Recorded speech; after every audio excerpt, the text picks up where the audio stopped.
Hi, I'm Dave, and we're here in KEAKIE London with Viper Recordings to celebrate the release of Acts of Madmen Volume 2.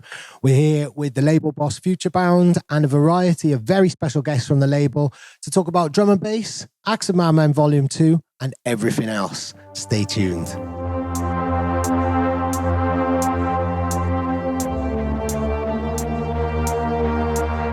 Here we are. 2020, just at the end of the first month, but still a brand new year, a brand new decade. You're rolling into your 15th year now as Viper. How are you doing and how's Viper looking in 2020? Yeah, I can't believe it's 2020 already. Mental. Just we've come back after Christmas, New Year, and it's straight back to business, you know. Christmas feels like a distant memory already. It does. But yeah, man, things are really exciting at the label at the moment. Just so much going on, as per usual. But all good, you know. How is drum and bass looking for you in 2020? Well, I'm quite biased towards drum and bass. I'm always going to say it looks amazing. Yeah. But I have to say at the moment, it looks particularly very healthy right around the globe. You know, there's the scenes in different places from, New Zealand at the moment is just crazy. It's those guys have they're dominating drum and bass at the moment. That is the front runner, you know, in of all the genres. Yeah. You've got places all over Europe, you know, like Czech, as we know, is just a crazy place for D&B. It's just in a great state, you know. I think so too. And like you say, like we always do say, is you've got to say, is if you're part of the scene, you've got to say it's a great year, all the time, really. And it depends where you look. There's always something exciting happening. But at the moment, it feels like across the board. I mean, you know, eventually we'll get onto the album, which represents across the board. But everything is really exciting, no matter which area of drum and bass, which territory, there are popping things. And Absolutely, that's great. Yeah. And, you know, the great thing is about the places that are popping as well around the world is that they've all got great producers. Do you know what I mean? They've all got amazing producers, homegrown talent, and it's just amazing to see it. You know, you always think, when is it going to drop off? Is it ever going to drop off? That's always your worry. Yeah, but it never does. You know, no. and just when it gets at its maximum and it's peaking, it's like the scene kind of goes back. And wants to redevelop itself, you know what I mean? And just create new ideas and stuff. And I think that's one of the reasons why it just always keeps moving, you know? Yeah, I think so as well, really. It goes through that cycle, really, and then other people will come through and inject it with new energy, new ideas and things like that. And we'll be talking a lot about that when we've got more artists who all appear on Acts of Madmen Volume 2 a little later on. First, I've got a little time machine. It's invisible, but we're going to step into it now. And we're going to go back to very late 2004, early 2005, when Viper was born. Take me back to that era and what built up to that as well, really, because that was a pivotal moment for you, wasn't it? Yeah, I've got so many fond memories of that whole era. I was growing up as a kid in Liverpool, you know what I mean? I was just one of a few who was into jungle and drum and bass, you know? Because it was a house and techno city. It always has been, hasn't it? Always has been, always will be, you know? You know, I used to do parties there in the early 90s and stuff with a few friends. We had a little collective of the same people that were going all over the country and raving to anywhere from like Astoria to Eclipse in Coventry and all these places, you know. We just couldn't get enough of it. And we tried to take that to our city in Liverpool. But they weren't ready for it, you know. And I lost quite a bit of money, you know what I mean, doing the events and stuff. But it put me in a good place and gave me unbelievable experience of, you know, for the years ahead. Yeah. And it was around about the mid-90s when I started kind of getting my productions in place. You know, I'd always been a DJ. And it was mid-90s when I kind of broke through. But towards the end of that decade, I sent a load of demos over to J Magic and I was a big fan of his label, Infrared. He signed a load of my tracks, which we released, and we became good friends, you know, and I was helping out as much as I could with him and the label. And yeah, we did a couple of, he did the Night Vision album, which I had a few tracks on. Then he did one called Infrastructure, which had some really big tunes on. And I got involved in doing some of the A&R and bringing some of the artists towards the label for that particular project. Right, so that was a really, really early kind of step into... Well, we're talking right just at the millennium, do you know what I mean? Right. This was when we were doing that, and I I kind of got the bug for it. I enjoyed it, you know what I mean? You know, the A&R side of it. And I'd always wanted to do a label at some point. But obviously never really thought too seriously about it until the right moment came along. And then it was about 2003, 2004, I did a couple of tracks, Blind Cobbler's Thumb and Pied Piper, and they were just getting played by a lot of people in the scene, you know, all the big heads, and I had a lot of requests to release those records on various labels, which was at a bit of a crossroads, actually, because I was like, all I wanted to do was DJ, you know? Yeah. And I thought, you know, maybe I can get a load of DJ bookings off this. And then something just hit me. I was like, maybe this is the time to start a label, you know what I mean? And kind of do something properly. Yeah. And I made that move, and Viper was born, yeah.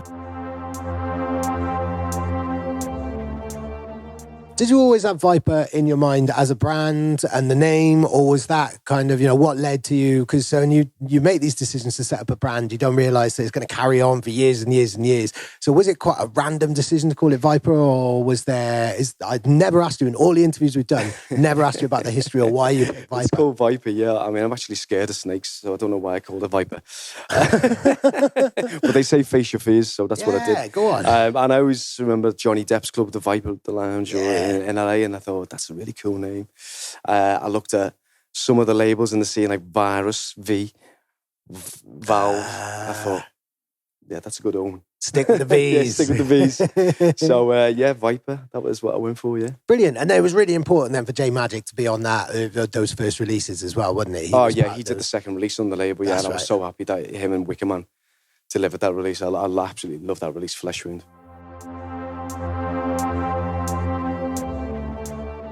Running a label, even as recently, you know, it's this century, but it feels like a whole era ago, really. It was a whole era ago. Running a label was a very different practice and a lot more challenges and a lot more things to learn. It was a bit of a dark art, really. The information wasn't out there and stuff. So what is it like compared to running a label now?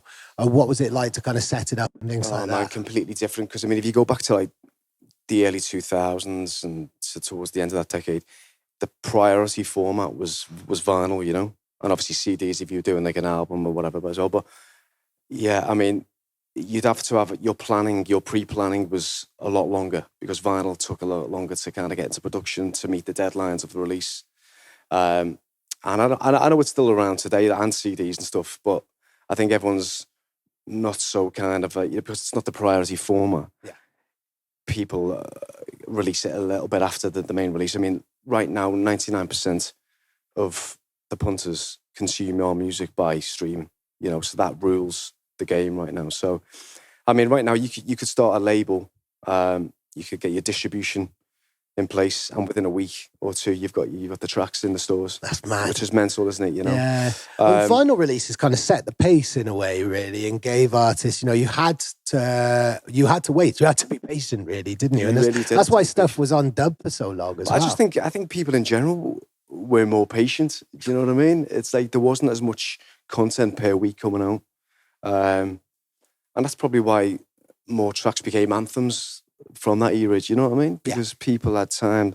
It wasn't like, come 1 week, let's move it along onto the next thing. There was none of that. It was just, you know, quality content. And yeah, I think that's what made a lot of anthems stick around a lot longer, you know? I think so too. And I think the size of the scene as well. I mean, it's a lot bigger with artists from all over the world now. But I mean, one thing that hasn't changed and never will change in terms of a label is developing that roster, that family of artists.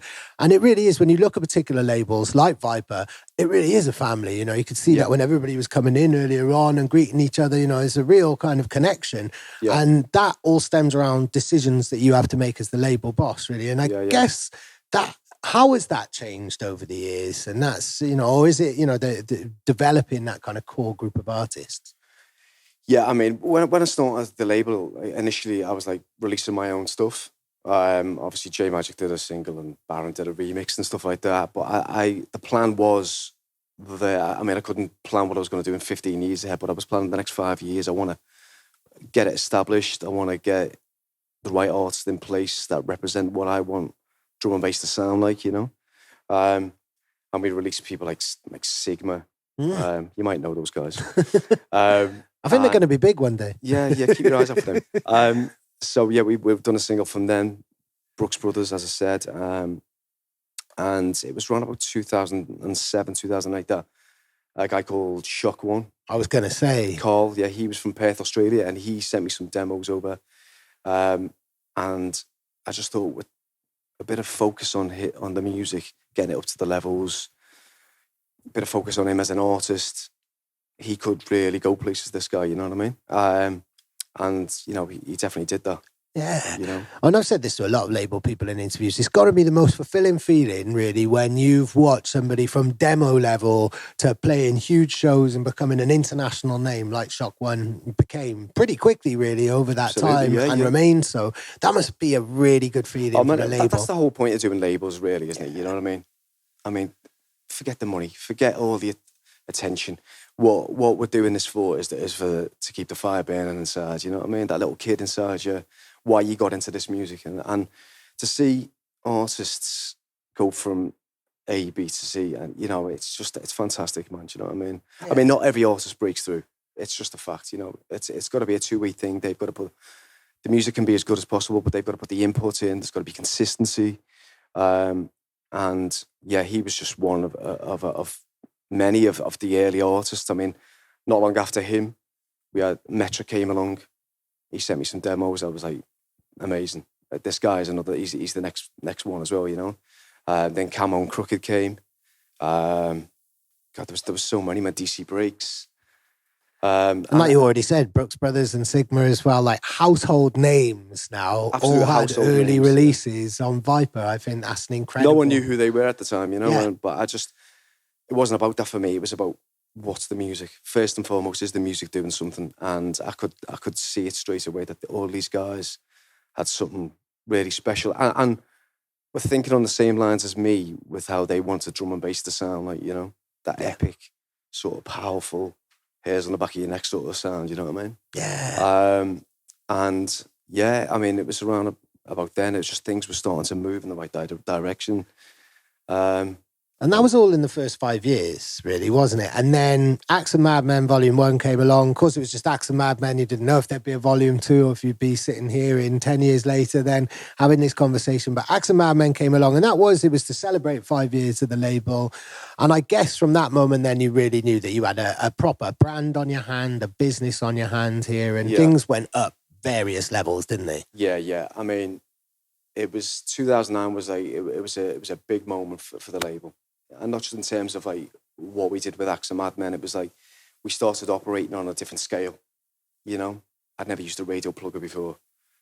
I was employing more third-party PR on various releases, you know, and doing it properly instead of like just hoping for the best and just you know, putting it out there and just seeing what happens. See what happens. You know, there was more planning going into it, and obviously the start of 2009, I knew we were 5 years old.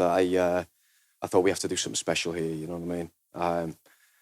And yeah, Axe and Madmen was a long time in the making, but I remember going to Fabric, but just near the release of it, and one night, it wasn't a Viper night, it was just a night that I was playing at, and I remember going through both rooms, 1 and 2, drum and bass was in both rooms, and it was just like Viper tracks from Axe and Madmen get on rotation in both rooms, and I was like, geez, like, you know, something's kind of resonating here, you know what I mean? I mean, it was a statement of an album, and it just felt like that was the time where drum and bass could no longer be ignored by the mainstream, really, with Annie Mac and Zane Lowe kind of really driving support and things like that. And the album itself, it just has so many songs which kind of, you know, represent that era where it felt like anything was possible. People were trying lots of new ideas.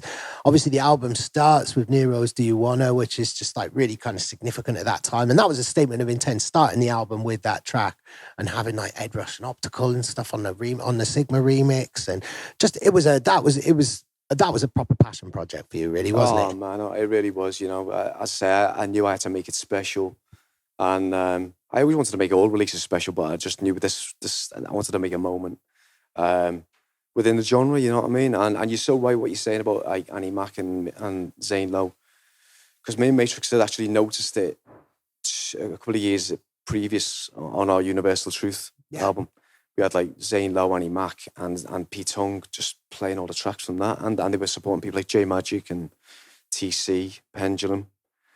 So there was a real thing happening at radio and stuff where, as you said before, you know, people like Shy, Ronnie, Goldie, it was in sporadic movements, wasn't it, where people were getting airtime and but around the mid-2000s, that's when it started moving again then, do you know what I mean? And I think it got to about 2009, we hit the timing perfectly, actually, because I think the daytime teams also realised that the audiences for drum and bass and the hunger for it and the music and the quality of the music, it was so big, you know what I mean? It was undeniable. Yeah. So that's when it started moving to daytime then as well, you know, before 7 p.m. and stuff like that. And that was a great time, man. Do you know what I mean? That's when we had our first radio plugger working the music and stuff, and it just made a complete difference to having me sending it over direct and hoping for the best. Yeah. You know, you had someone then sitting down with the radio teams for each show, playing the music, talking about the background of it, and it was making a difference. You know what I mean? That's when we really saw the change. Then, do you know what I mean? With stuff that was getting through. You know, so it was such an exciting time and stuff. But yeah. What was really interesting about that time is that because also you had running in parallel the explosion of dubstep, really, which, I mean, eventually for a couple of years kind of overshadowed drum and bass for a little while, really. But at the time, there was lots of experimenting. Artists were trying different things. And there's a Shock One dubstep track on the original album. Mm-hmm. I can never pronounce the name, so I'm not even going to try. I did Chichigar, see him. I've never got it right myself. Yeah. But it was a really exciting time. It felt like people were trying lots of different ideas. People were mixing up the tempos a lot more. You had a lot of tracks which would have these transitions in to allow DJs to be more creative. And I kind of feel now that, you know, it's a really nice parallel with where we're at now in 2020, really, with Axe and Madmen Volume 2, in terms of just that variety and that excitement, and that people feel that they can try anything. And the world is their oyster. And I think there's a really nice parallel between that era and now with Volume 2, really. Yeah, absolutely. Yeah, I totally agree with that.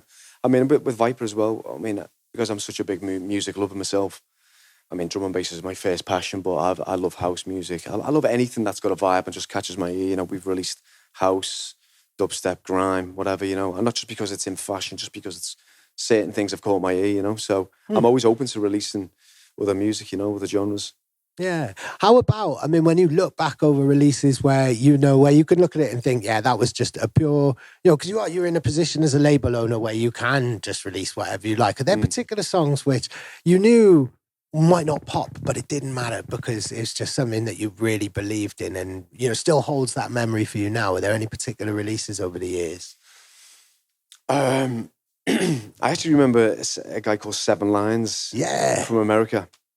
No one knew who he was. I didn't even know who he was. I don't think he had any releases out at the time and stuff. And it was like a hybrid between dubstep and this kind of uplifting sort of house tempo. I couldn't put my finger on it what it was. You know what I mean? But it just really resonated for me. I just thought, this is just amazing, man. Do you know what I mean? Yeah. Some break beats going in there, some half time. It really got me. And I remember speaking to a few people at the time and I said, I want to do this release with this guy. And they were like, don't know about that, Bren. Is that going to confuse what Viper's about and stuff? And I was like, I don't really care. You know, I'm going to do it. And I actually went on to become one of the best-selling Viper releases that we've ever done. You know what I mean? Brilliant. So, but yeah, again, I've always gone with my heart. But that was one release that stood out to me. You know what I mean? I thought, I've got to do. I want to do something there. Yeah, definitely. And I mean, this release will stand out now as well. Axe and Madmen Volume 2. This is a real passion project. And to call it Axe and Madmen Volume 2, to have it as part of that series after such a significant first edition 10, 11 years ago, this was a big thing, wasn't it? You couldn't go in half measures or anything. It had to be at the right time, you know? I mean, it was a bit of, definitely a passion project, but it was also a pressure project as well, because obviously, you know, the success of the first one, it was, I knew I couldn't come in and just put any old bish bosh out, which I never would anyway, but it's easier than doing something like an annual comp, which you've put and release stuff out there and it's all there for you, as well as some exclusives. This one's an all-exclusive album. And I don't really want to go down the road of like releasing too many records and just kind of watering it down. I wanted it to be 15, 16 exclusive tracks. Yeah. Which are all punched in. That's a really good point, actually, because you do find a lot of albums are huge now in order to get those stream ratings up, and because you're not limited to the size of a CD or a vinyl, you can have as many as you want. So you have to be super selective with this, didn't you? Yeah, you can do what you want, man, and that, there's a lot more freedom these days and stuff. But as I say, I just think that we've become a scene where we're trying to, especially D&B, it's always like trying to pack out too much stuff, too many people on the lineups. Yeah. Too many people on the album, I think we need to get back to putting a bit of focus into the actual artists that we're working with, you know what I mean? Yeah.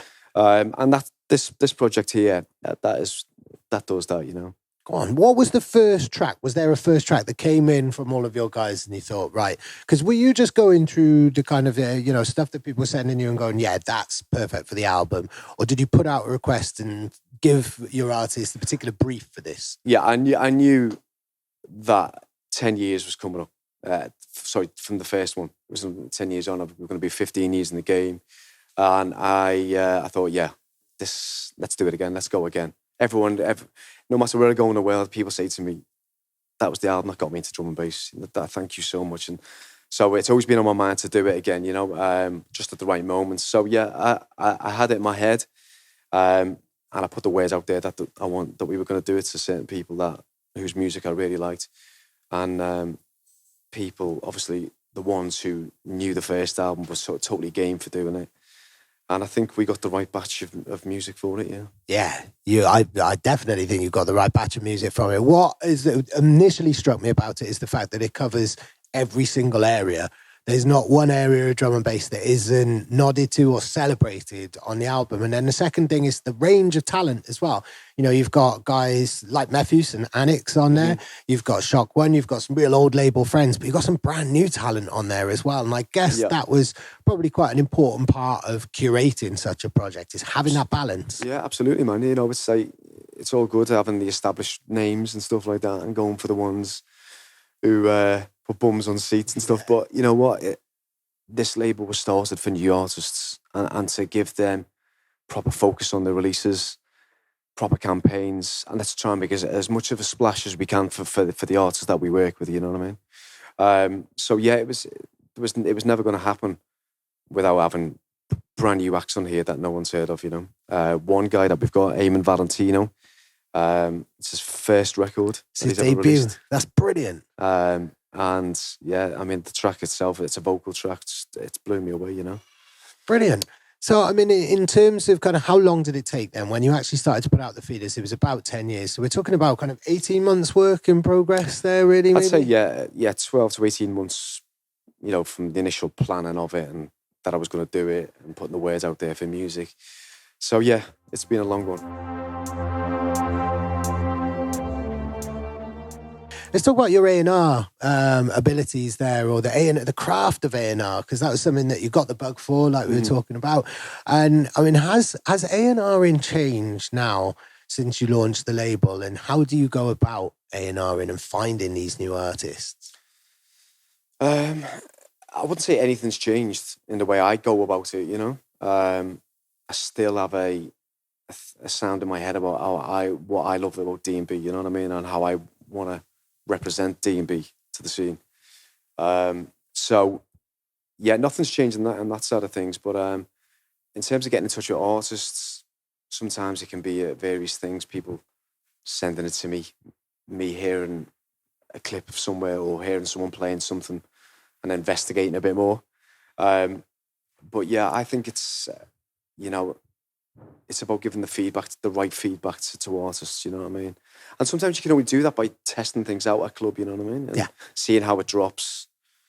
And is the mix right? Maybe sometimes it's the mix thing, sometimes it's the arrangement thing, you know what I mean? As a producer myself, I know how arrangements in drum and bass work and stuff like that. And so sometimes it's a case of getting their track into the project, me getting the scissor tool out and chopping it around and seeing which different parts work best. And sometimes you just have amazing artists who just hit the nail on the head with arrangement, writing, and also mix down as well. So, the artist that everybody else is really jealous of. Yeah. Super gifted. Yeah. I mean, I remember one interview years ago that we did, and we talked about A&R and you said you like to, if you can, because obviously sometimes you can't if they're the other side of the world and you're not touring over there, but you like to sit down with them and look them in the eye. And, kind of ask them, like, what are you going to do if you get in a rut? What are you going to do if you've got creative block? And really kind of, understand where they're coming from and really get a sense of them as people. Are you still able to do that even when you're really busy with your own artist life and label? Is that... Well, absolutely, yeah. I mean, it's obviously sometimes it's impossible because they're in different parts of the world, whatever. But, yeah, I mean, obviously, if you're going to work long term with an artist, I like to kind of know more about the artist, because before you're putting yours and the team's input into that artist, you want to make sure that it's, they're in it for the long game, You only want to really work with artists who are capable of doing albums, projects, you know what I mean? That's how we like to work, those type of artists. But yeah, I mean, there's a lot of ups and downs in this game, you know what I mean? Financially, hitting brick walls when it comes to writing music, how you get yourself out of that. And we spend a lot of time kind of, trying to big artists up to themselves and making them believe in themselves, as I'm sure a lot of labels do, people can get down, when the going gets tough. Especially creative individuals, and especially when you spend most of your time on your own in isolation. It's either like hyper social at a gig or hyper isolated on your own in a studio. And that creates all sorts of issues for, any young, emerging creative people, established creative people. That stuff still gets you down. And then I guess that's the real role of a label, isn't it? Supporting, absolutely, yeah. It's rallying them out of it. Yeah, I mean, it's all good when it's going well and stuff. It's like, you've got to support them, because there's always going to be times when we all need support. I mean, I'm an artist myself. I've been doing this for donkey's years, and there's times I get down, there's times I need to send my music to those guys, and is it any good? You know what I mean? We all need it. But that, as you say, that's what a label's about. It's about support and working as a family, Yeah, definitely. So how has technology changed things? Because the new generation coming through now have come through with tutorials, with access to the technology that we only dreamt of as kids growing up, before. How has that changed? Because I talk to a lot of people at just the quality of even new producers coming through who would normally need more help with mix downs. The quality is already up there. So how has technology changed the new generation coming through, and has it changed how, you listen? You must have even more demos, and what role has that kind of played, the development and the access to technology, in terms of you working with new artists and hearing new artists and what you're hearing from people sending you demos? Yeah. I was talking with Matrix about this the other week and stuff, and obviously going back 10 years and before that, people had more hardware equipment. We weren't all just working in the box, and we were having mixing desks, and it was at a time when there was no recall at sometimes, and you had to bash the tune out and get it right. And that's otherwise, it, boom, done. Yeah, in the session. And it was probably a good thing as well, because it forced you to get the job done, you know what I mean? And get it on plate. And obviously a lot of occasions you had to kind of go back to scratch again and kind of get the mix up on the desk and stuff. But so it has changed, a lot of people are working in the box now. And as you said, sometimes I'm getting a lot of demos and stuff, and the writing's up there, but also the actual execution of it, you're like, damn, I've got to get my A game on, you know what I mean? So, I mean, it's incredible what some of these guys are doing now, you know what I mean? Obviously, when we first got into it, it was like, learn as you go. Now it's like, let's go to YouTube. I mean, even my son now, he's into Ableton. Within 6 months, he's mastered it. He's really getting into his own now. He loves house music. Brilliant. I tried to get him to drum and bass. This is a family tradition. He's got loads of years for that. I haven't even pushed him, to be honest. But he's into house music, but it just showed to me like how these new kids are working now. And it's like, technology is second nature to them. You know what I mean? Yeah. Are you fearing the day when he turns around at the breakfast table and tells you your snare is shit or something like that? He's already told me that. Yeah, he's always telling me to broaden my horizons and stuff. I'm like, okay, son, thank you. Cheers. He says to me, when I'm going to take over Viper, Dad, I'm going to make it multi-genred. I'm like, no, you're not. Brilliant. Yeah, I mean, he can have the random kind of, those passion releases, but it's still got to be drum and bass at his heart. Absolutely, yeah. Just like Acts of Madmen Volume 2, really. And I mean, talk about the let's go through some of the highlights, really. I mean, we just mentioned Aymen Valentino, and we'll be talking to him a little while later, but that's a debut on this album. I mean, that's a really strong conviction of yours, really, to put that track on the album. I think that's great. That's an amazing story. Absolutely, yeah. I mean, this guy's got loads more to come and stuff, but he sent me this track last year, and I was like, damn, that is really good, Spent a bit of time going back and forth, getting the mix right. But yeah, I'm really excited. I mean, this is what this whole thing was about. I mean, if you go back to the first album as well, like we had people like Dharma Intent, Delta Heavy with their first ever release. Wow, brilliant. Like no one knew these people and stuff, and that's what it's about, man. It's about breaking new talent, breaking new people, giving them the platform to do their thing. Yeah, definitely. And with new talent, then, it ensures that you're still staying kind of up to date, because the genre moves fast, incredibly fast, with all of the new people coming through as well, and being at that high level straight away. It's moving quicker than ever, really, in that type of sense. So I guess with new talent ensures that you're still a label that's very much on the ball and got its eyes focused on the future, really. Yeah, absolutely, yeah. It's constantly, you can't take your foot off the gas at all. And we don't want to, If it didn't feel right, if I wasn't feeling this music like I once was, then I'd back off, you know what I mean? The way I do things, I've got to be in the love for it, you know what I mean? All or nothing at all. Yeah, and we're all the same, man. It's right now the fire's burning stronger than ever, And anytime I ever hit a little brick wall, I always think about what was the kid inside me? What did he get into this for? You know what I mean? Yeah. And that usually helps me out,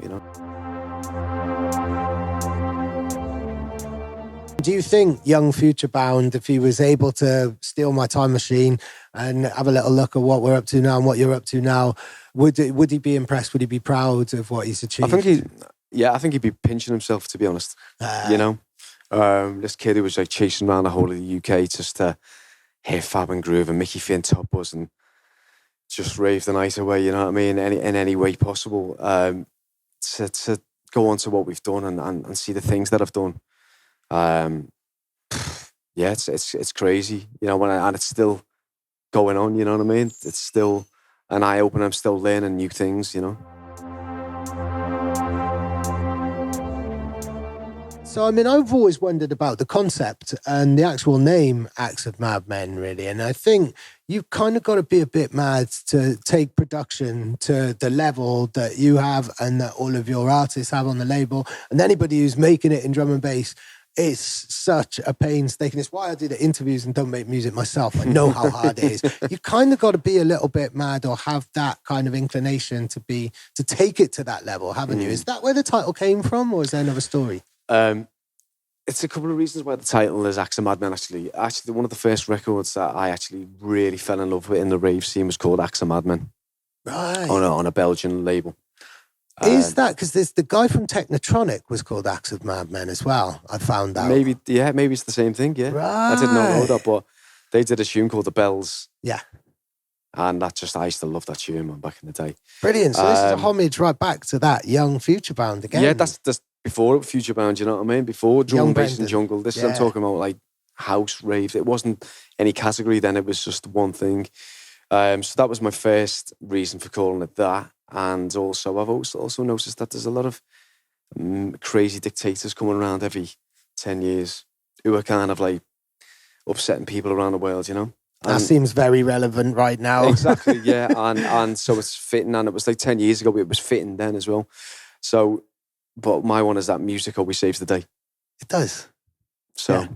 Yeah. In terms of on the dance floor, it brings people together. It gives you complete respite and salvage from the crazy world outside. Absolutely, yeah. Music never leaves you, does it? Never. That's brilliant. Well, instead of people leaving us, we're going to be joined now by some of the artists now on the label. So let's bring them on side. Cool.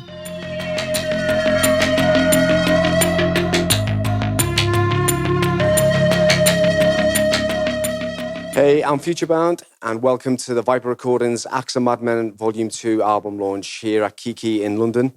We're with all our artists today, some of the artists who were featuring on the album, and one such artist, one of 3 new Viper signings last year, is Mr. Jack Mirror. How's it going, Jack? Yeah, good. Thanks for having me. Awesome. Our pleasure. So when I say Axe of Madmen, you say... Nero. Yes, exactly. Do you wanna? Yeah, definitely. We've been talking about this before. So was that, I mean, where does that kind of fit in with your, your relationship with drum and bass, really? That must have been very early for you. Yeah, I mean, I took it's a fairly standard pathway for most people. A lot of the guys I've been talking to today, they're like grow up on rock, metal, discover Pendulum, Prodigy, that kind of thing.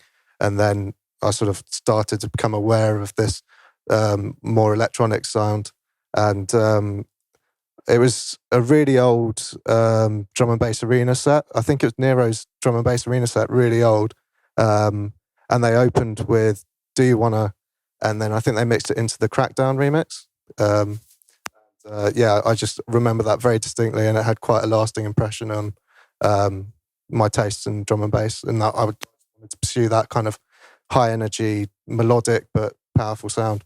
Brilliant. That sums up the sound of Viper and the spirit of Viper exactly, there, really, doesn't it? So did it have you like instantly downloading software, or was it quite a slow build to get to where you are and to get into production? I was already messing around on GarageBand, trying to make...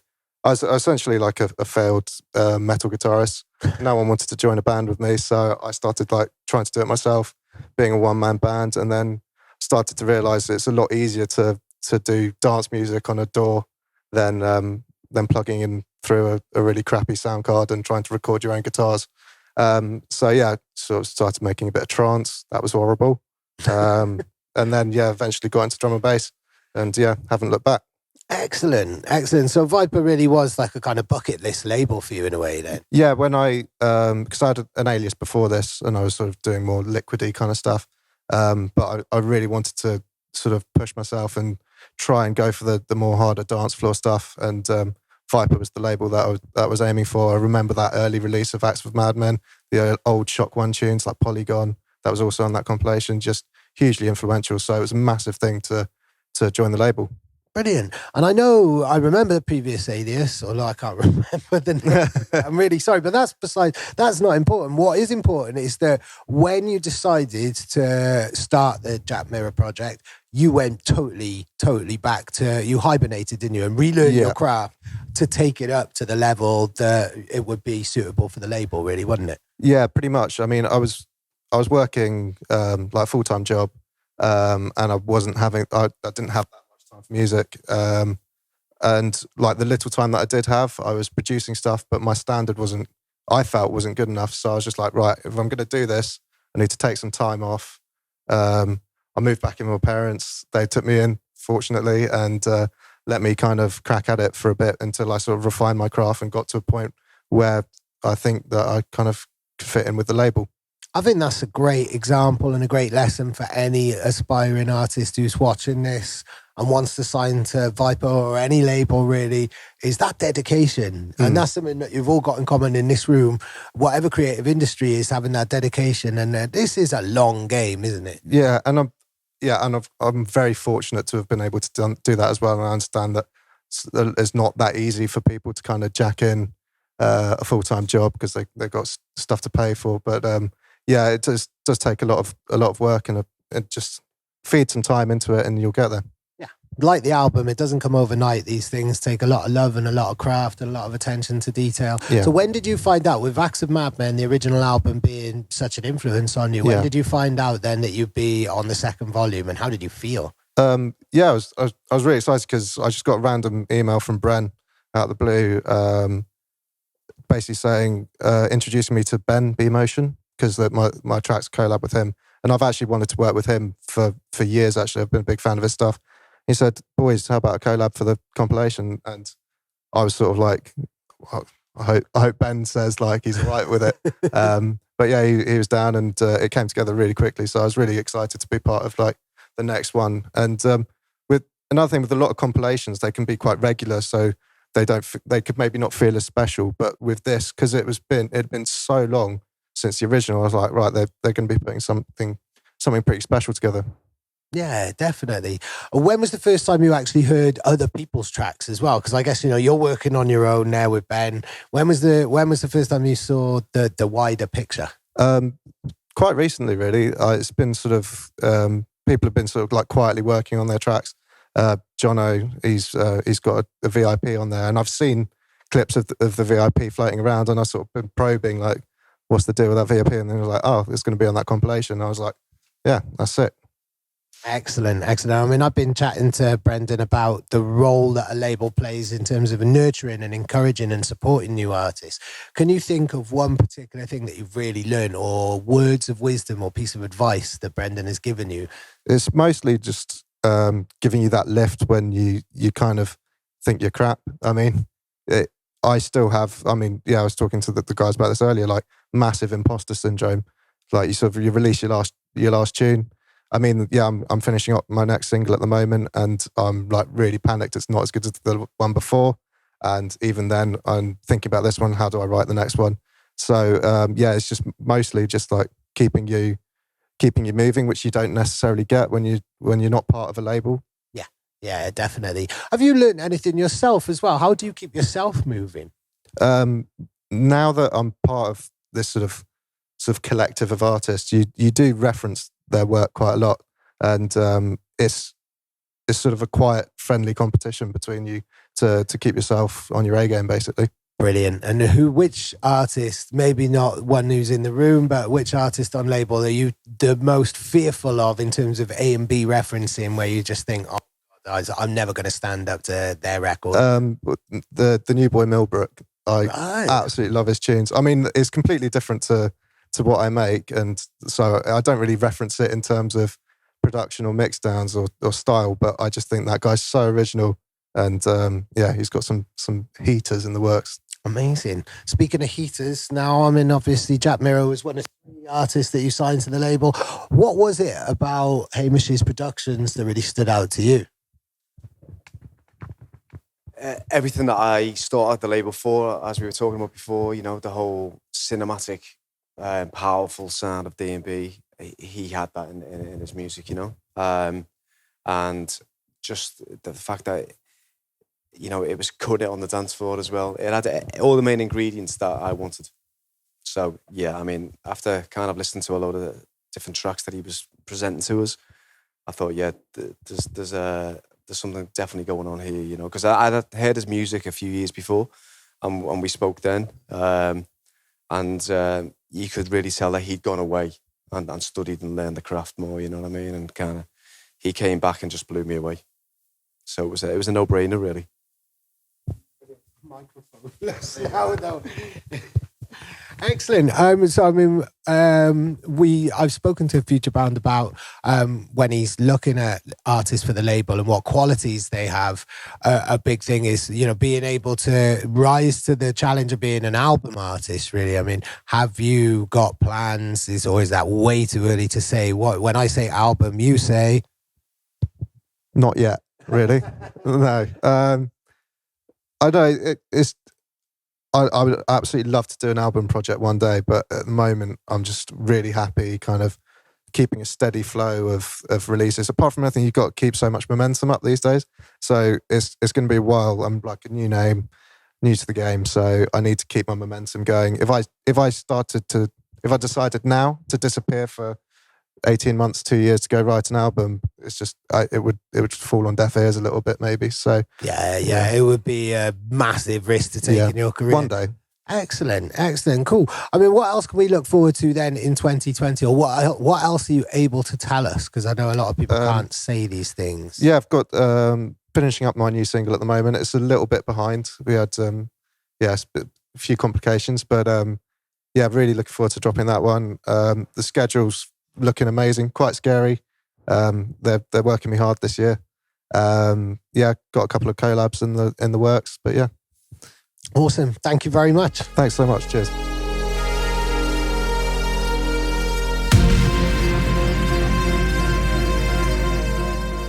So moving on, we've got another one of the Viper family with us, and he's over from Perth, Australia. It's one half of Echo and Sidetrack. Jono, welcome. Thanks, Bren. How are you? Very well, son. Dad. Dad and son. So we've got this dad thing there. I mean, there's obviously a lot of knowledge then has been passed over, perhaps between the two of you. I mean, what? From me. No. What pearls of wisdom have you learned from Futurebound here? A lot. I think I first met Brendan in 2012 in Bali. Right. He was playing a festival in Bali, and I was friends with Shock One, and Carl introduced us. And I think I'd just gotten out of a pool. I think I was drunk. It was probably about 11 o'clock at night. And I went up to Brendan, Carl brought me over and said, this is Jono. He makes music with his brother. You should listen to his tunes. And then just since then, we've always enjoyed a silly, fun relationship. And he's taught us a lot about the industry, a lot about good music, when to keep going, when to stop, when to know when you're onto something that's good. And just always been there to listen to us complain or listen to us, new demos or give us good feedback, that kind of thing. It's Brilliant. good. I think that knowing when to stop thing is a really good point, because you can just overwork something until the original soul and spirit of it is long gone, and you've completely lost the focus of the track, isn't it? Yeah, it's so easy, especially because I work with Jeff, my brother. We can sometimes fall into this trap of just reworking stuff, and it kind of never leaves the studio. It's only between us two, so we can just rework something countless times over and over again and spend months on this one thing. But because we've never let the idea kind of gestate out into the real world, we never kind of know what it's actually going to do when it hits a dance floor. So it's always good to have Bren there to just send demos off to. And I think we're going to try to do that more in 2020, just so it's, I don't know, it stops you wasting time on shit ideas, basically. Yeah.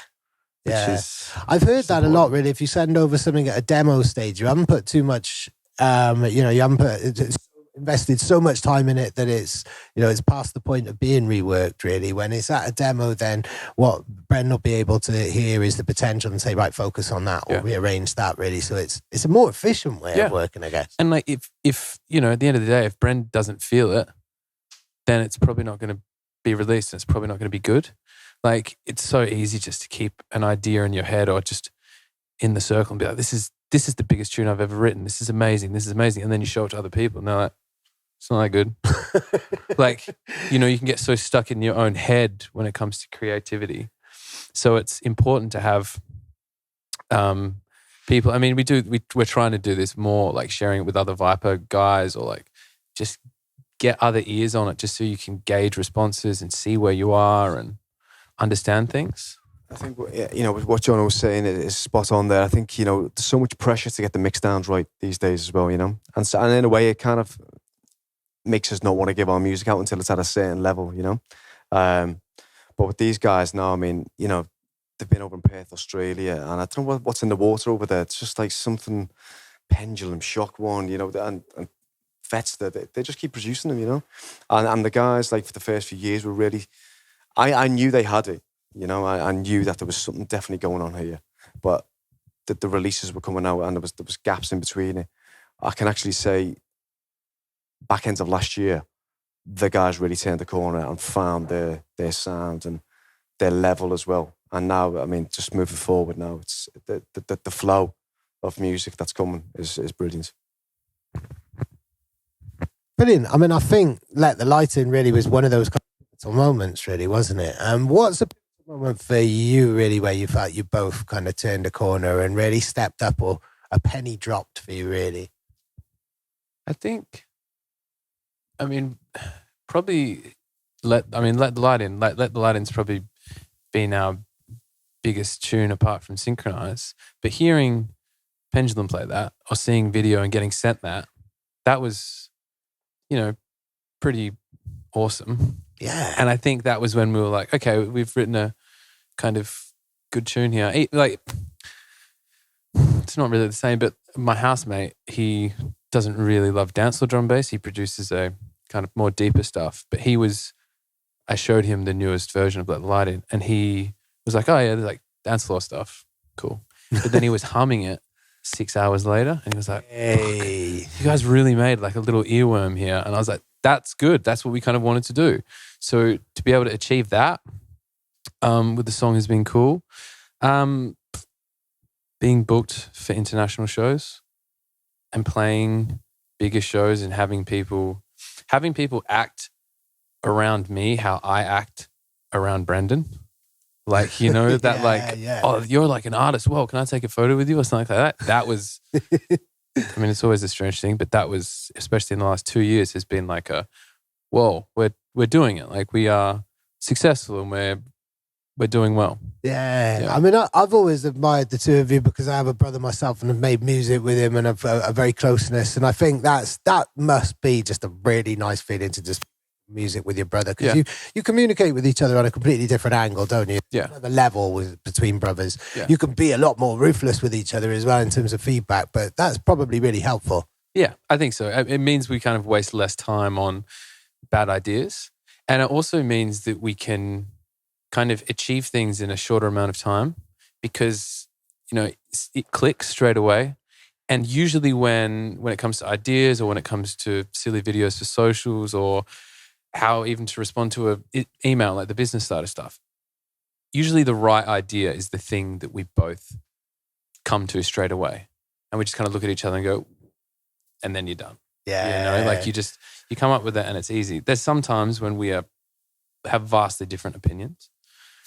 I remember I've done an interview with you guys where I asked you both to spill the beans on each other's characteristics. And I think it was you who totally trashed the whiteboard, wasn't it? Yeah. Yeah. Yeah, I think so. But there's been some heated moments in the studio. Very heated.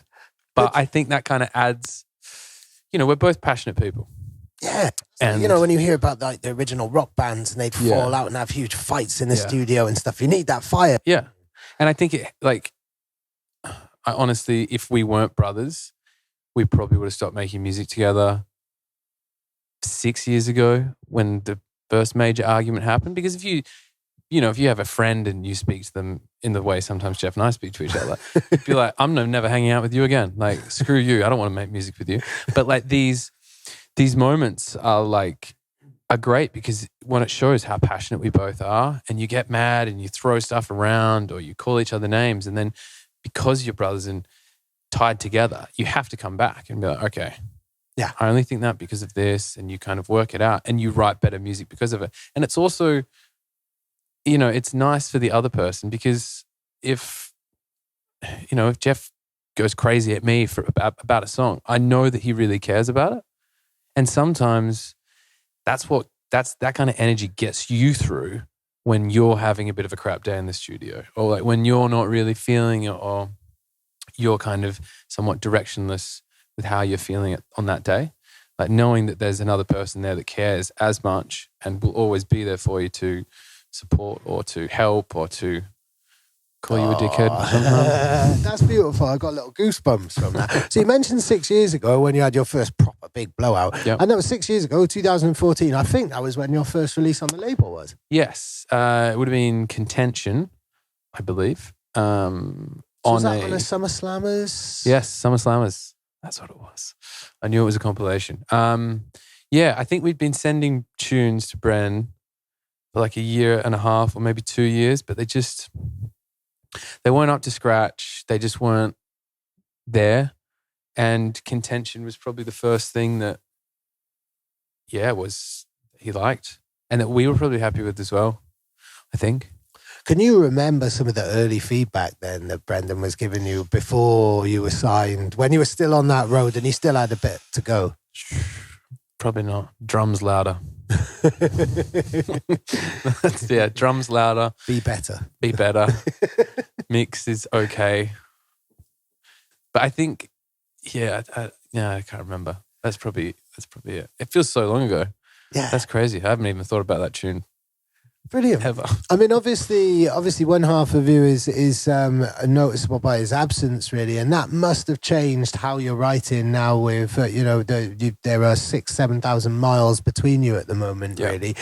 That's got to have changed the dynamic on how you write. It might have even made it more interesting being solo and then finding these spots in the day where you're both awake and you're able to talk and share sessions over Skype or however you do it. I think the short time frame that we have to cross over means that our communication has to be more succinct, more direct, less bullshit, essentially. So we've been communicating a lot on Slack, which is like a messaging service, but you can kind of have hashtags for different tunes. So we only talk about certain tunes in that Slack channel. So it means we're just more organized with the whole thing.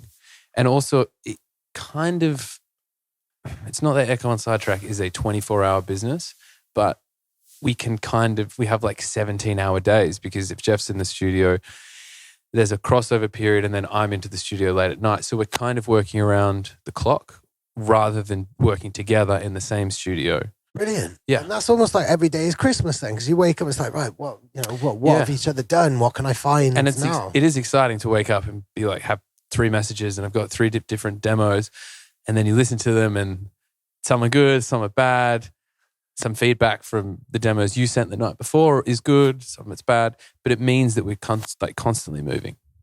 That's great, I think, really. So that's much more efficient. Are there plans then for you both to be based in the UK? And how have you found the relocation to the drum and bass motherland?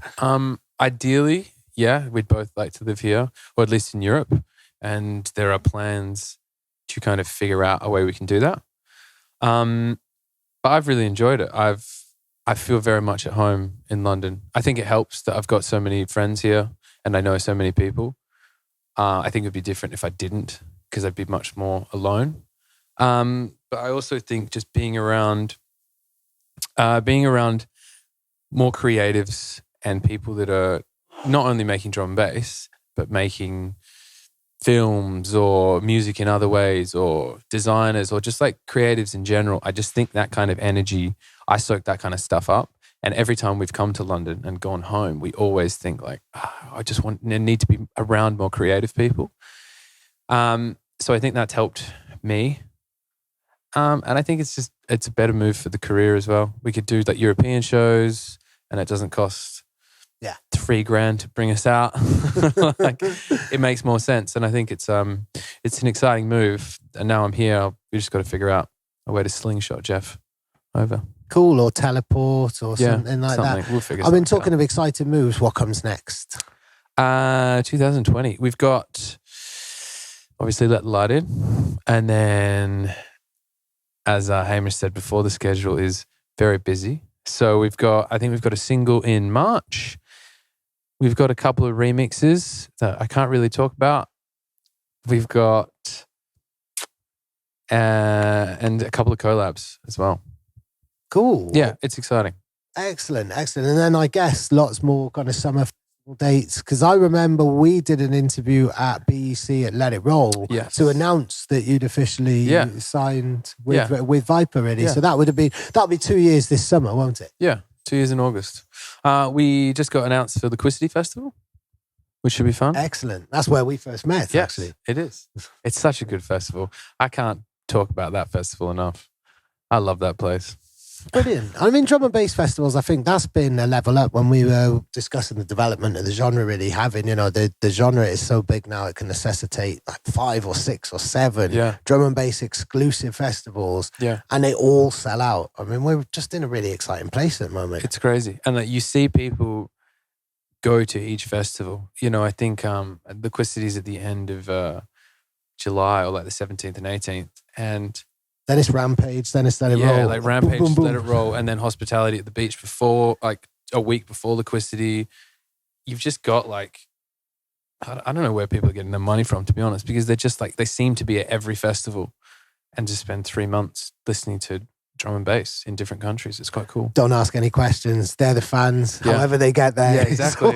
It's really. But it's great. I think it's exciting to see with drum and bass. I know you guys were talking about New Zealand before. And I think I noticed, because I've just been back home for Christmas, I noticed in Perth, like Perth has always been the drum and bass capital for Australia. But I've noticed like even more so, it feels bigger. It feels more exciting. More people are coming out. I kind of think Australians are seeing what's happening in New Zealand and being like, we've got to one up them. Yeah. Like, let's do it. Let's be better. Because you're seeing shows in Melbourne and Brisbane, which have traditionally not been great drum and bass cities, or compared to Perth. They've been going really well. Sydney's going really well. Sydney's always been quite strong. But like, I feel like this New Zealand thing is going to be like a catalyst for every other country to just ramp it up. Brilliant. That's the competitive spirit. That's what keeps everybody on their toes. For sure. Excellent. Thank you very much, Jonathan. So I got one more request. Can you do the I'm a dance floor skanker thing, please? What do I say? I'm a bad man. Bad man. I'm a bad boy skanker. I'm a bad man skanker, and I've been told that on many a time. Bad man skanker. Thank you very much. Thank you.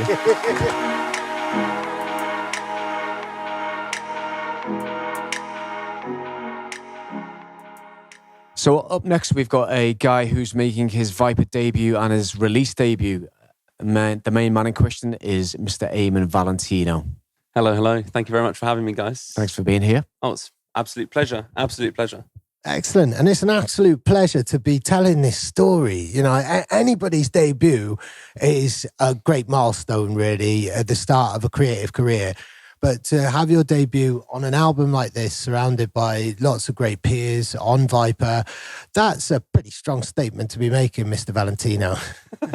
Yeah, absolutely. I mean, first and foremost, I feel quite grateful and like humbled to be in a position, you know, like I've almost feel like I've just woken up and then here I am just getting asked these questions. So it's a very positive start for myself, and I'm very grateful that Brendan's just opened the door and let it all happen. Brilliant. It's a positive start, but obviously nothing happens overnight. Nothing just happens like that. A lot of hard work has gone into this. You clearly know what you're doing in the studio, so you've been working up to this for quite a while, I'd imagine. Yeah, absolutely. I mean, I've outside of this sort of music world, I run a video production company, and I've always just shot video content. The exact same time, parallel, I've produced music. Literally, they started at the same time. And I think it's got to the point where my music is far more, I'm far more passionate, really, to make the tunes and just to have people enjoy the music. So it's been a bit of a journey to get to the just drum and bass sort of this world focused, but it's been a fun one. Brilliant. But it must have been quite inspiring for you then as well, while you're shooting videos, working with people like Futurebound and, working on videos and things like that. And in the music, you've been surrounded by these people. So that must have been an inspiration. You probably picked up lots of interesting tips and stuff. Big time. Yeah. One of the sort of key intro points to the drum and bass world was through a music festival called Innovation. They obviously shoot... They never know. So, I used to shoot all their content there, but I would be present amongst all the live shows, everything. I'd have to be amongst the crowd and the DJs and conducting interviews. And for me, that was like absolute like quality, just because I would, one, learn so much, like just watching the DJs perform, and two, it was just being involved in that world. To me, felt like, I don't know, I guess I was just more and more drawn to move into the music side of things. That's probably one of the key intro points. Then I met Steve Fantasy, SAS, and then he really was the sort of connect to send my music to Brendan, who was sort of opened his arms and welcomed me in. Right, okay, so Fantasy actually sent your music over to Brendan then, really? That was initially, the sort of connecting the situation, which I was sort of blessed for. I mean, me and Fans have actually shot quite a bit of stuff together, and then he said, I know exactly who's going to love this, like there is the man. I was like, who, like, tell me. He said, Futurebound, trust me, he's gonna love it. So he sent it over, and then I didn't really hear from you, Brendan, actually. Oh. No. How long? No, in all fairness, I think I had my expectations way too high. for in all fairness, you were a busy man at the time as well, you're performing. So I got maybe a couple weeks, 3 weeks or something like that. And then... That's good. That's good. Well, yeah. Well, see, I think that's a lesson, though, for a lot of young artists who expect things to happen. And you do. I mean, even now, 20 years as a freelance writer, once you send something out, you expect instant reactions off it, and you don't. And even like that, I think that's a lesson for any aspiring artist who wants to be in your position, making their debut on Viper and stuff like that, is that these things take time, that sometimes, like you say, a label boss has got a lot of things on their plates, and sometimes Busy man. 6 months. 6 months is a reasonable time to get back, I think. Yeah, okay. Well, in all honesty, it could have taken 6 years, but I was just fully focused on the situation. I just knew that if you did get back, then it would be positive. Fantasy said, look, if Brendan's going to tell you if he likes it or not, and you were super honest, you called me up and you're like, look, mate, I love the track sort of thing. And honestly, I love the vibe. It's very Viper. It's got a very Viper feel to it. And we, from that point, actually, we worked a lot on developing the song, developing the track, getting it to where it is now. Brilliant. And I mean, talking about how you've got to where you are now, I mean, with a name like Aymen, you're meant to be making drum and bass. The Aymen break. Yeah. The infamous Aymen break, I know. But I mean, you have dabbled in a lot of other styles as well to get here. And I think that's really important for any artist when they're coming through, is to try lots of other styles and not just come from the one pool and just be tapping into that one pot of resources and inspirations. You come from a lot of other musical backgrounds, isn't it? Yeah, absolutely. I mean, I used to produce a lot of sort of half-tempo-y, bonobo style stuff as well. A lot of quite live instruments and that sort of vibe. And then it moved to the house bass line, which really was when I started taking Aymen Valentino quite seriously. I'd send my tracks to just mostly friends and a couple artists whilst I was, working with them. They were like, what do you think of this, And they were like, mate, it's actually really good. You should really pursue it. And then I was like, oh, I should actually sort of go back to my roots. I started off as a jungle head, listening to like Shy FX and like Dillinger and all that sort of stuff. And I just thought, let's just take it back and just go in, because I've got the passion, and I don't know why I wouldn't pursue it. Yeah, brilliant. Because you have, I mean, while you've been kind of dabbling and experimenting, you've been making a lot of harder styles, really, haven't you? And this is now, the one on the album now is, that's, you're finding your sound, really, aren't you? 100%. I think that's literally the exact statement, is I am finding my sound.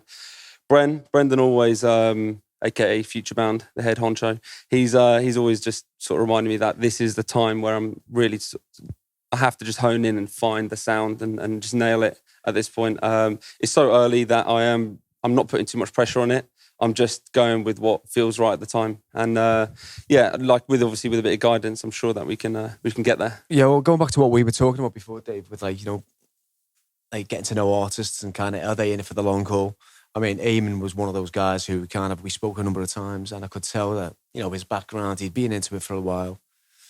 He was starting to treat production in the music game like seriously now, do you know what I mean? And I was saying to him, don't expect a quick fix. You're still going to take a little bit of time finding your sound now, and that's what everyone's got to do. I think a lot of people, the problem with a lot of new producers is they want it here and now, and you look at anyone in the scene who's made it, myself, Matrix, or I'm not saying that we've made it, but Andy Sieve and all these people, it's been a long road, and you got to keep building and keep open to learning new stuff, you know what I mean? But Aymen's definitely in it for the long haul. Big time, yeah. I think you have definitely sort of drilled that in me. But and to be honest with you, I think it's clear if you just look at people's track record, it takes a long time to build a reputation. Anything that needs to be pure and true does take a long time to build. Yeah. So I think it was Scream did a tweet recently where he was saying your career does not start until you're 10 years into it. That's when you've had your buzz, you've had your peaks, you've ridden some hype, you've recovered from it, might have had a second hype. That's when your career starts. Would you agree with that, actually? Absolutely, yeah. The 10-year thing is spot on. Cool. So, I mean, he's obviously given you some great mentorship. You've got to this position now. I've asked everybody in these interviews, what piece of word, like what words of wisdom, what nugget of wisdom have you had from Futurebound, which has really stuck with you that you might have in your head as a mantra when you're working on the next banger? Make it sound good in mono. I actually laugh, but the truth is, when I sent you the first mix and I listen to it now, it is literally night and day. You not because of the mono or stereo, a lot more of sort of focus on just making it sound good in the mix. The content itself, the actual musicality of things, I feel can flow, but then the mix down, I have to work on it. I haven't studied. GCSE. I don't know what you'd call that, like like school things, but nothing major. So really, what Brendan's doing is helping me get the mix down on point. And I'm just focusing in and trying to learn as much as I can. Like, it is a big world. You know, when you open that DAW, there's a lot of plugins you can get. There's a lot of information, and you can just keep reeling it on. So it's just make it sound good in the club. That's it. Make it pump.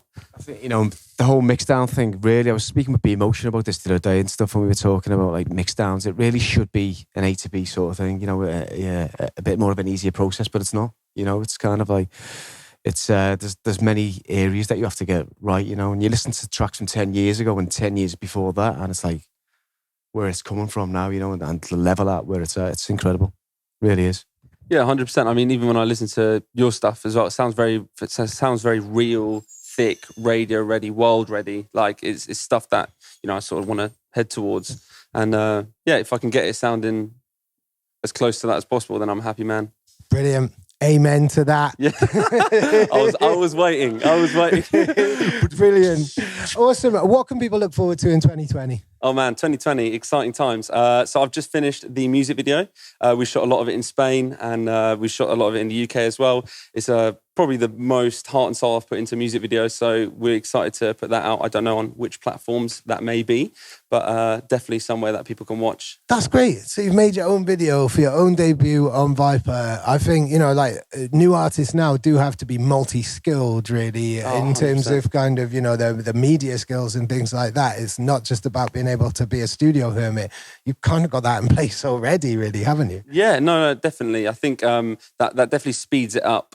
It makes it a lot more efficient, and it means that as soon as I've got the idea, I can just go ahead and do it, just execute, make sure I get the right people in the right place, and just make sure it gets smashed out. So yeah, it's one less thing to worry about. It means that the product can be experienced as quicker. It cuts out a middle person. Brilliant. I'm looking forward to experiencing more Aymen Valentino very soon, man. Thank you very much for joining us. Thank you. Thank you.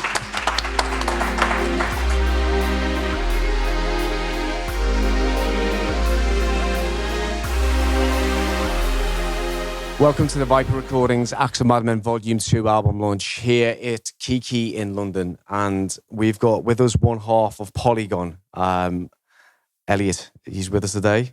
There's another guy as well, Julian. But Elliot, welcome.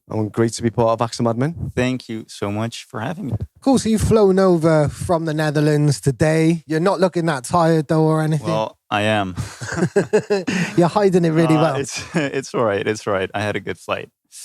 Cool, man. Let's just big up your mother country, really, because I think the Netherlands are really keeping everybody on their toes in just in terms of the talent and variety and just the vibe that you guys have at the moment, especially with Liquidity and things like that. It's a really healthy environment to be making music in, I'd imagine. Definitely. Obviously, like, Liquidity is one of the biggest drum and bass labels in the world, and for them to be based in the Netherlands is just great. Like, we can chat with them every day and go to their office. So no, it's really great. It's a very good environment, and what I also love about being in the Netherlands is that you've got a new wave of artists coming in right now, and I love being part of that new generation that just stepping up and seeing everyone grow. Has been amazing and very inspiring as well. That's great. Big up some of the next generation. Definitely. Let's get them all in this as well. So who's really exciting you? Sorry? Big up the new generation. Yeah. Like, who's really exciting you out of that new kind of influx? These are people who kind of been brought up then and been, kind of seeing not just Liquidity, but what's going on in Groningen and Rotterdam and all of these places, So they've been inspired by that, haven't they? Yeah, like, obviously, like, you've got Noisia in the north, which obviously, I don't need to say anything about Noisia. We all know how great they are. We've got, Black Sun Empire, which have also been pioneers. You've got Medoc, which has been, like, pushing the Liquidity sound so much and making it very big. And it's great, to, like, be able to relate with all these guys. It's a very good environment. Yeah, and be part of a community, really. So somewhere along those lines, then, while you've been kind of bubbling up and working with Liquidity and stuff, your first Viper release, then prior to being on Acts of Madmen Volume 2, was 2 years ago. So take us back to your first kind of interactions and the start of your relationship with Futurebound. Well, it's funny. So we started this tune. It's called Left Behind, like 3 years ago, maybe. And at Liquidity Family Day, at the end of the summer, I met Dose and Locust, and I was speaking to Renee, and I thought, this is my chance to, get in touch with the Viper guys, because like we've always loved their sound and the dance floor sound, and so I sent him a message, and I didn't expect a reaction, but he got back to me, and I sent him Left Behind and some other tunes, and he actually sent Left Behind to Brandon, and then the ball got rolling, which was extremely exciting for us, because it was the first time working. Well, like we did some bits with Liquidity, but nothing like really set in stone. And then all of a sudden, Futurebound, that was the biggest inspiration to us, wanted to release our tune on the Viper Annual, was it? Big honor. Brilliant. Yeah. So you grew up then to Matrix and Futurebound. Definitely. And Viper. All I know was one of my first drum and bass tunes. Oh, wow. Great. Yeah. I've been listening to that ever since. Cool. You mentioned Dosa and Locust, who obviously aren't here, but are an incredible part of the Viper family, really. And I think I'm actually going to turn this on you, really. I mean, we're talking about the new generation of artists that you've been developing and stuff like that. Benny and Rennie are very much part of that, aren't they? Yeah, 150%. Yeah, I mean, those guys, again, speaking about artists who are in their own lane with the sound, straight away I knew that there was something out of D&B that was missing, that funk dance floor sound, and even more than that, they're just really great guys, always open to trying new things, you always taking on feedback in the correct way. And so, yeah, I mean, those guys are just, they've just released their new album, their debut album, Resonate. So, yeah, I mean, they're just gone from strength to strength since the 3 years that we signed them. It's fantastic to see them grow. Brilliant. That's brilliant. And then they're now kind of doing what all great artists on labels do, and that's kind of developing the family then and bringing in new artists to the label. So that's where it all began for you, really, then. And then it's 2 years later now. 2 years later. 2 years later. Like, I remember, so Drift Away has been in the works for a very long time. And Brendan helped us to get it to the point where it is now. It's been, like, I think it has at least 25 different versions. Wow. Of the mixdown. It has been through a lot, and we weren't sure about it first, but then like we got the idea that we could maybe release it on Acts of Madmen 2, and I was just like 12 or 13 years old when the first album dropped, so I listened to it after, but I knew how important it was and how groundbreaking it was for the scene. And so being able to release our song Drift Away on this album is amazing. Brilliant. Yeah. And you said that really it's had 25 versions. Well, give or take. Give or take. Can you remember the first time you road tested it on a dance floor? Was there that feeling of we've got something special here? Well, definitely. So actually the first version was a second drop to a song we did with Andromatic and Itro. But it didn't like go through on that song, but we always loved it. We loved the vibe. We always imagined it to be a song that you listen to in a car in a very like high emotional state, and just feeling something very strongly. And that's always the point that we want to drive through in our music is a feeling of emotion. And it is, drum and bass is an emotional music, whether that's dark emotions or pure euphoria, really. Definitely. And it's finding that kind of that thread between the two. Well, I remember the first time we played it out was somewhere last year, maybe in Leiden in Holland. They also do great drum and bass shows. the crowd went nuts, and like we just felt the euphoric feeling that we always want to go for. So that's when we knew we had something going here. Brilliant. And what euphoric feelings are you going to be offering us now as we move into a brand new decade? Well, we've actually have a lot of tunes in the works, a lot of unfinished, but they all have the same center point of energy and emotion, and we're trying to set the year together. We've got Drift Away coming out, some Liquidity stuff, and some other stuff I can't really say right now. Amazing. But no, I'm really excited. It's been 3.5 years since we started the Polygon project.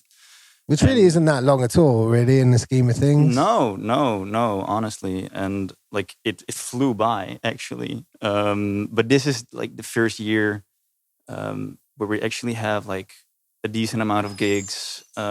Statistically, it's been going great. We just released an EP with Liquidity, which also has been doing very well. So it's been the first year that we actually think, okay, like we have great momentum going, and let's keep it going with Excellent. And Excellent. Cool. Well, let's hope that we hear loads more of that, really. And welcome to a new decade. I can't wait to hear more stuff. Thank you very much, man. Thank you.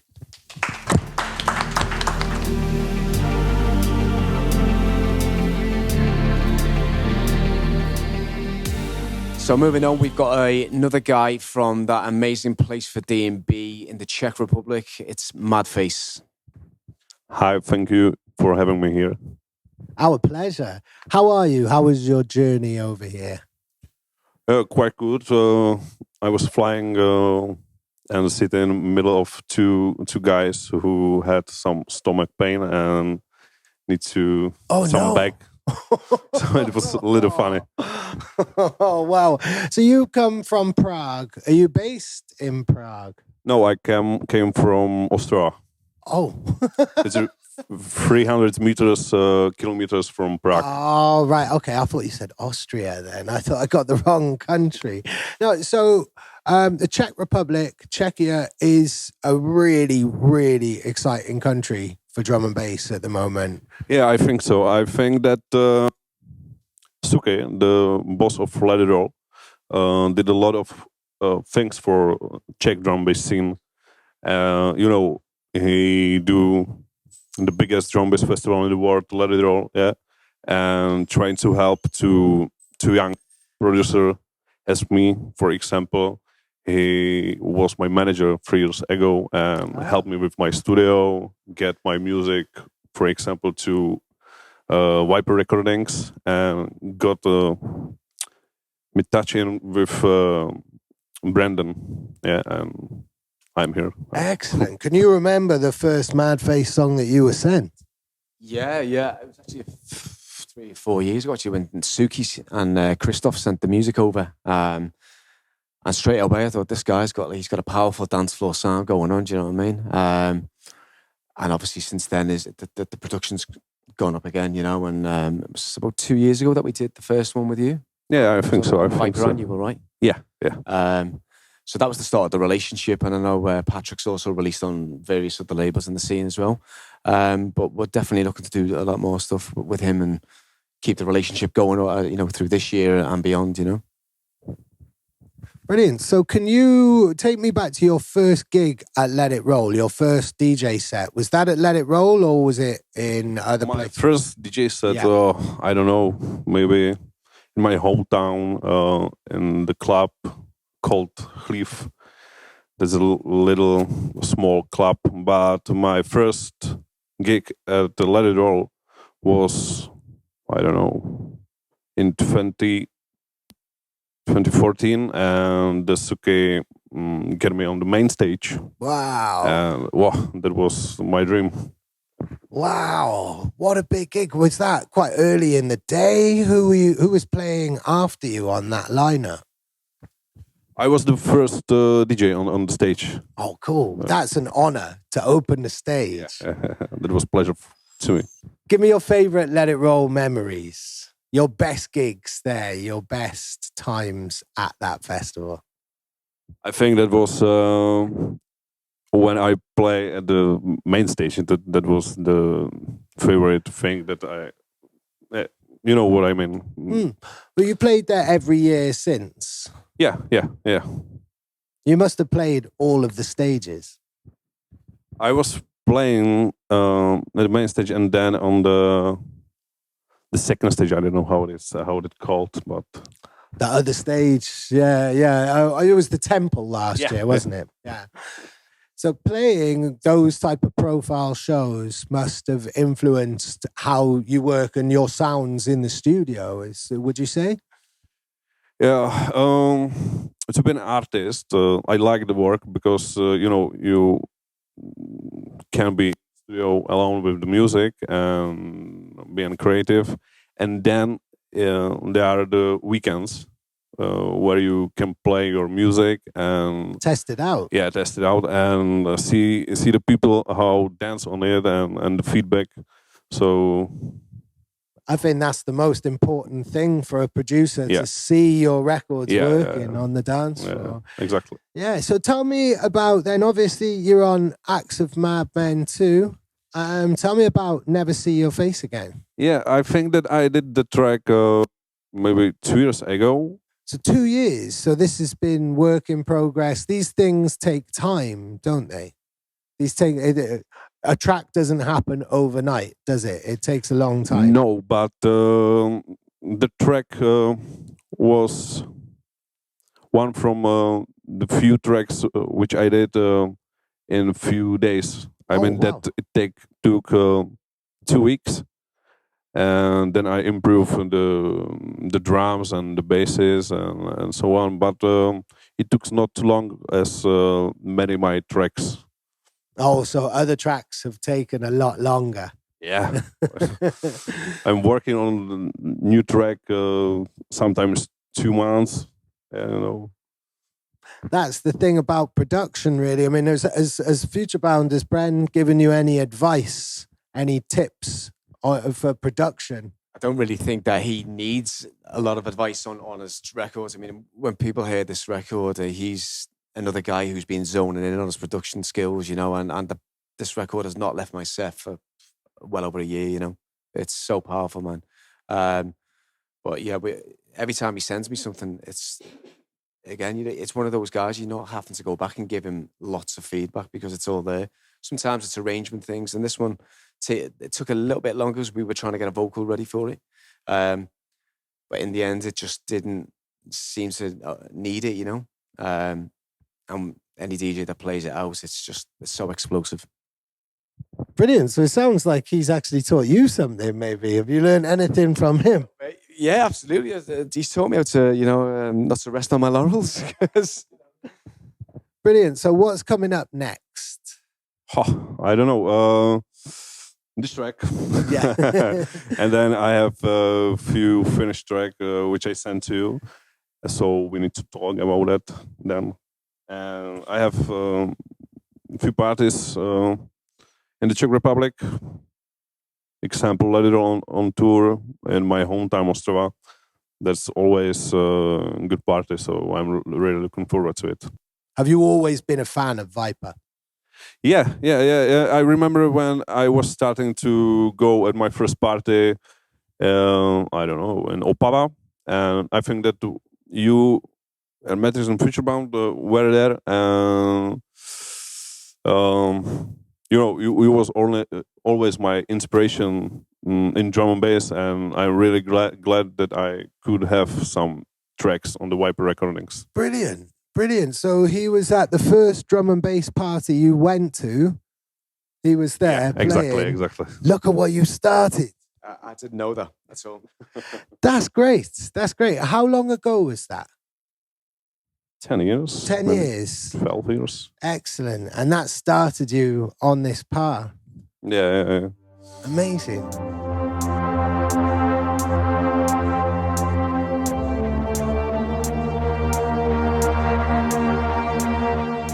So there we have it, the full Viper recording story and where they are at in 2020. We'd like to thank all of the artists here, but thank you very much Futurebound, I'm going to play the sexy sales assistant. You're going to sign up. Yeah, thank you to all the artists for coming down and all the artists for contributing to this new album that we put together. AXA Madmen Volume 2 is out on January the 31st on various formats. So I hope you like it.